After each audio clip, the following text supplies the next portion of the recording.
दोस्तों जયારે जયારે बात बाकी આપણને પૂછેલી હોય ત્યારે આમ દસકા વસકા ડાયરેક્ટ નહીં લેવા માંડવાના।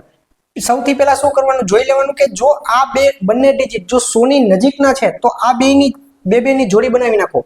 આ 100 ની નજીકનો નંબર છે તો 96 નો 100 સાથેનો ડિફરન્સ કેટલો થાય તો કે 4। આ 4 ને 28 માં પ્લસ કરો એટલે આવી જાય આન્સર અહીંયા 32। આ 35 માંથી 1 બાદ કરી નાખો થઈ ગયા 34। 34 માંથી 14 બાદ કરી નાખો 20। આ થઈ ગયો તમારો જવાબ દોસ્તો। ક્યાંય ભૂલ જ ન પડે, એકે દસકો જ ન લેવો પડે। चलो अपन 100 ની નજીકનો નંબર છે એટલે 23। 23 માં 100 નો 95 સાથેનો ડિફરન્સ કેટલો થાય 5। 23 ને 5 કેટલા થાય 28 અને આ 74 ના કરી નાખો અહીંયા 73। 73 માંથી 53 બાદ કરી નાખો કેટલા વધ્યા તો કે 20। 20 28 આ પણ તમારો જવાબ છે। અહીંયા પણ 100 ની નજીકનો નંબર છે કેટલો છે 97। 97 નો 100 સાથેનો ડિફરન્સ કેટલો થાય 3। 37 માં 3 પ્લસ કરો કેટલા થઈ ગયા 40 અને 53 ના કરી નાખો 52। 52 માંથી થઈ ગયા 45 બાદ વધ્યા કેટલા 7। 740 આપણો આન્સર।